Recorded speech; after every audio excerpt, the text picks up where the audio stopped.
जय हिंद, जय भारत, जय श्री राम। आज का विषय है, आइए जाने अंग्रेजी भाषा, वेशभूषा, सभ्यता, संस्कृति, शिक्षा नीति ने भारत को क्या किया दिया। इस विषय में हम आप लोगों को बताएंगे अपने जानकारी के अनुसार, कारण कि मैं उतना बड़ा विद्वान तो नहीं हूँ, साधारण थोड़ा सा पढ़ा लिखा व्यक्ति हूँ, लेकिन अपने जितना हमको अनुभव है उस आधार पर आप लोगों को बताने का कोशिश करेंगे। आप लोग जानें, समझें, उससे लाभ उठाएं। देखिए, अंग्रेजी शिक्षा ने पहली बात यहाँ शिक्षा के नाम पर अशिक्षा फैलाया। अशिक्षा इसलिए है कि आज के समय में, वर्तमान समय में बहुत बड़े बड़े शिक्षा के प्रमाण पत्र वाले हैं, IAA, BA, MA, PhD, लेकिन नाम है इतना, हमने कोर्स यानी कक्षा पास किया है, लेकिन योग्यता नहीं है। योग्यता होना जरूरी है। देखिए, इस शिक्षा में यही बहुत बड़ी बात है कि करके नहीं सीखना है, केवल पढ़ो और पढ़ कर के ज्ञानी बन जाओ। देखो, पढ़ कर के कोई ज्ञानी नहीं बन सकता है। कोई इंजीनियरिंग हो, डॉक्टरी हो, वकालत हो, ये सब जो है करके सीखना पड़ता है। इसी तरह से सभी विषयों का ज्ञान है, जितने विषय हैं सभी करके सीखना पड़ता है, कुछ भी हो।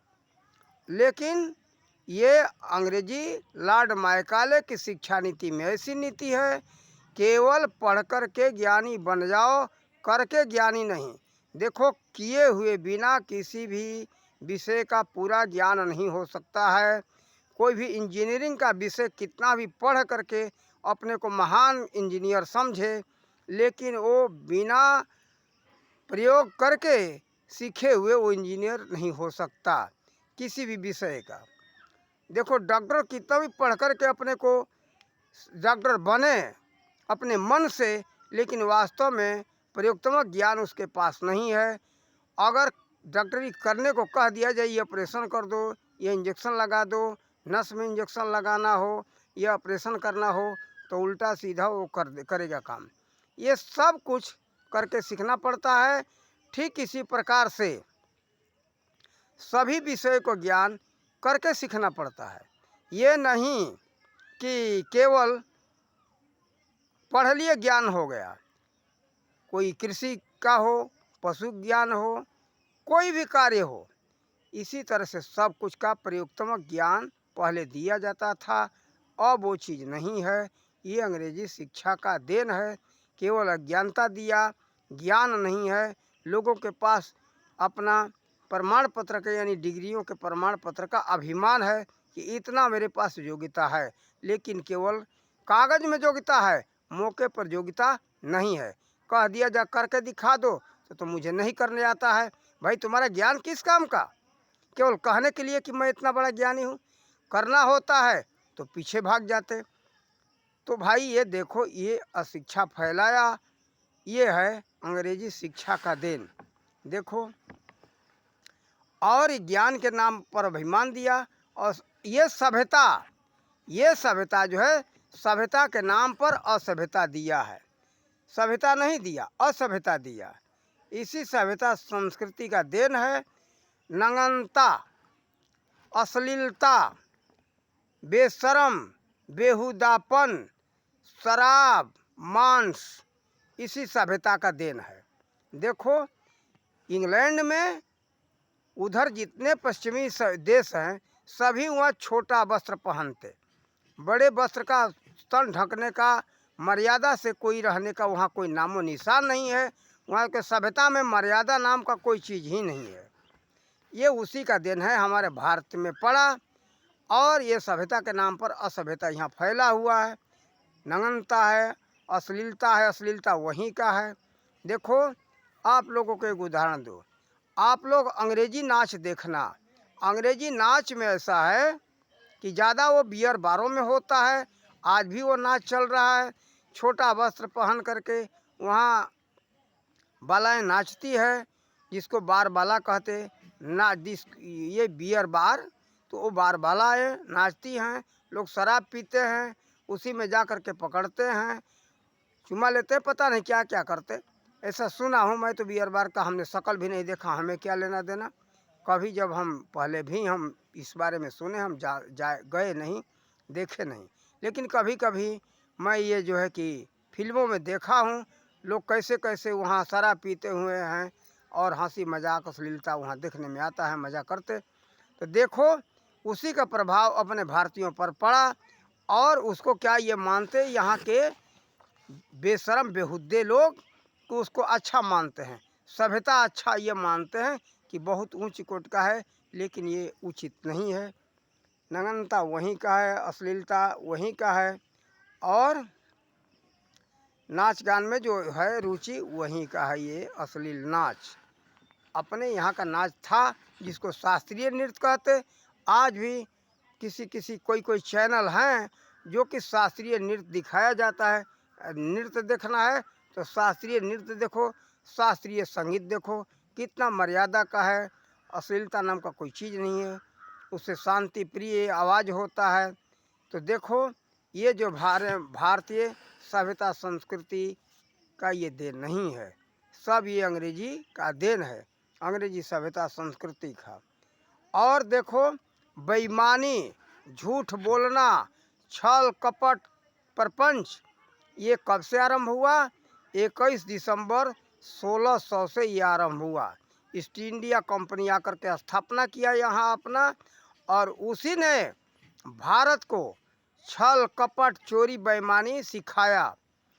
तो देखो कारण कि ये लोग छल से वो ज़मीन मांगे कि हमको व्यापार करने के लिए थोड़ा सा ज़मीन चाहिए, कितना कि 1 ऊँट के चमड़े भर का, 1 ऊँट के चमड़े भर का ये लोग ज़मीन मांगे। तो यहाँ का उस क्षेत्र का जो राजा थे कलकत्ता के नज़दीक का, वो कहे कि चलो 1 ऊँट के चमड़े में ज़मीन में क्या रखा है, कितना बड़ा ये दुकान करेगा, चलो ये 1 ऊँट के चमड़े भर का इसको ज़मीन दे दो। वो राजा ने दे दिया, और हाँ कर लेने के बाद ये लोग क्या किए कि उसको बिल्कुल पतला धागा के बराबर काट करके उसको लंबा कर दिए, उस चमड़े को, और लंबा करके और उतना क्षेत्र में ये डाल दिए जो कि 14 कोस में घेराव पड़ गया के चमड़ा। वो धागा इतना पतला बनाए कि 14 कोस का क्षेत्रफल वो घेर लिया, और आकर के राजा को बताया कि चलो साहब वो ज़मीन देख लो, महाराज वो ज़मीन आपने जो हमको 1 ऊँट के चमड़े भर का देने को कहा था, हमारे 1 ऊँट का चमड़ा पड़ा हुआ है, आप चल कर के देख लो और उसको हमारे कंपनी के नाम से कर दो। तो देखो वो बोले, गए तो देखे, कहे भाई ये धागा की बात थोड़े हुआ था। कहे कि नहीं नहीं, धागा के बात तो नहीं हुआ था, लेकिन 1 ऊँट के चमड़े भर का ज़मीन आपने कहा था। अब आप ये आपकी मर्जी, आप अपना वचन पलट जाओ। आप वचन के कोई कीमत नहीं है तो वचन नहीं कीमत है तो पलट जाओ, कोई बात नहीं, आपकी मर्जी है। ये लोग ऐसे ऐसे करके वो राजा को बेशरम कर दिए। और क्या हुआ कि ये लोग ऐसे छल से वो ज़मीन लिए, कहे कि देखो उसी 1 ऊँट के चमड़े का ज़मीन, चाहे हमारा एक छोटा सा चमड़ा हो, चाहे उसी का वो बड़ा धागा हो, लंबा धागा हो, आपने 1 ऊँट के चमड़े भर का ज़मीन देने को आपने कहा था, ठीक है आपकी मर्जी, आप वचन अपना पलट जाओ, कोई बात नहीं। तो देखो अपने भारत की ऐसी परंपरा रही है, ये वचन पर मर मिटने वाले अपने भारतवासी होते हैं, जिसके लिए कहा है रामायण के अंदर, राम जी कहते रघुकुल रीति सदा चली, नहीं लक्ष्मण जी कहे लगभग कि चाहे किसी दोनों भाई में किसी ने कहा है, रघुकुल रीति सदा चली आई, प्राण जाए पर बचन न जाई। आप यहाँ देखो हमारे सीबी दधीच कर्ण और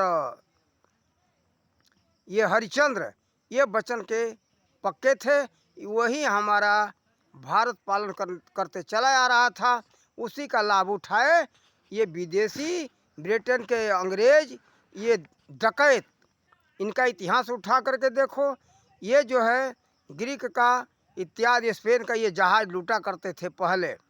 तो देखो ये ऐसा इतिहास बता रहा है कि ये लुटेरे हैं, और जहाज़ व्यापार का माल आता था उसी को लूट करके संतुष्ट रहते थे। फिर बाद में इनको किसी तरह से पता चला भारत का, तो भारत का पता लगा करके यहाँ आ करके ईस्ट इंडिया कंपनी एक व्यापार के कंपनी के नाम से यहाँ बना करके ये भारत को अपना गुलाम बनाए। बहुत इसके लिए षड्यंत्र था, ये लोग ऐसा ऐसा काम किए हैं।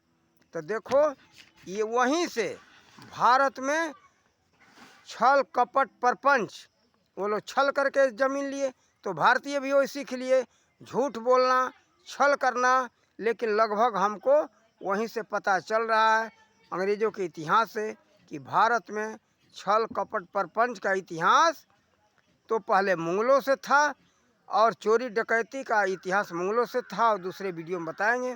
लेकिन देखो ये जो है ज़्यादा छल कपट का काम, बेईमानी का काम, बात पलट जाने के बाद ये जो है अंग्रेज़ों द्वारा हमारे भारतीय सीखे। इसका एक उदाहरण इसी ईस्ट इंडिया कंपनी से ये मिल रहा है। कारण कि उसके पहले अगर वो बात पलट जाना होता तो राजा कह दिए तो देख भाई ये तुम्हारा 10 मीटर का चमड़े का जगह होगा, हम इसके अधिक ये हम धागे की हमारी बात नहीं हुई थी।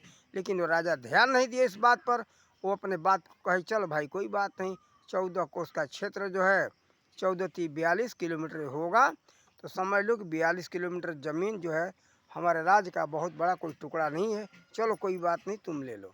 वो लोग इतना बड़ा जगह क्षेत्रफल ले करके उसी में अपना कंपनी बनाए, उसी कंपनी के माल के बहाने फिर बाद में मिलिट्री पेटी में यानी बक्से में बंद करके ये मंगाते रहे गुप्त रूप से, और अपना सेना तैयार कर लिए। सेना तैयार करके भारत के साथ ये लोग राजाओं में फूट डाल डाल करके ये लोग लड़ाई लड़े, और लड़ लड़ के छोटा छोटा टुकड़ा ले ले करके अपना राज्य विस्तार करते गए। उसके बाद जब इनके सेना मजबूत हो गया और इनके पास पूंजी हो गई, तब ये राजाओं को लड़ लड़ करके जीतने लगे और हराते गए, धीरे धीरे करके पूरे भारत को ये कब्जा में कर लिए। तो देखो ये रही अंग्रेजी सभ्यता संस्कृति वेशभूषा का देन। आज देखो उसी वेशभूषा का प्रभाव है। देखो आज जो कोट पैंट टाई पहन लेता है वो अपने को पूरा पक्का अंग्रेज समझता है, और ये जो भारतीय वस्त्र है यहाँ का कुर्ता धोती और मुरेठा पगड़ी, उसमें देखते तो ये समझते कि तो पागल है, अपने हीन भावना से देखते। पूरा अंग्रेजियत आ गया है इन लोगों में, ये काले अंग्रेजी कहे जाए तो उसमें कोई दो राय नहीं है। ये लोग अपने को अंग्रेज से कम नहीं समझते हैं, उसी का देन है कि यहाँ के सभ्यता संस्कृति शिक्षा नीति का तो कहते कि हम यहाँ के भारतीय हैं, लेकिन यहाँ के सभ्यता संस्कृति से धर्म से कोई लेना देना नहीं है। इससे कोई बहिष्कार कर दे तो तैयार हो जाते उसको बहिष्कार करने का, कारण कि इनको उससे कोई मतलब नहीं है। ये हम बात कहेंगे। तो ये अंग्रेजी वेशभूषा भाषा का देन है। अब एक उदाहरण दूँ, जो जैसा भेष पहन लेता है ना उसका वैसा विचारधारा वैसे पहले से थोड़ा होता है। जब भेष पहन लेता है तो उसके अंदर पूरा वो धीरे धीरे बदलाव आ जाता है। देखो दूर की बात हम अपने ऊपर बताते, जब हम स्त्री भेष में आए तो हमारे ये शकल जो है ना, ये शकल का बनावट दूसरा था। मात्र 21 दिन में ये हमारे शकल में परिवर्तन हुआ, कारण कि जैसा भेष वैसा भाव, जैसा भाव है उसी तरह से शरीर में धीरे धीरे थोड़ा थोड़ा परिवर्तन होने लगता है। तो देखो विचारों में परिवर्तन हो जाता है, भेष में अपने शकल में परिवर्तन हो जाता है। खुद अपने ऊपर प्रयोग किया हुआ ये बात बता रहा हूँ। इसी तरह से जो लोग यहाँ की अंग्रेजियत वेशभूषा में आ जाते वो स्वयं धीरे धीरे अंग्रेज अपने को समझने लगते, और वही दादागिरी यहाँ के भारतीयों के ऊपर जमाते, और वही रुआब दिखाते, अंग्रेजी बोलते और अपने को अंग्रेज समझते, रुआब दिखाते कोई धोती कुर्ता वाले के ऊपर।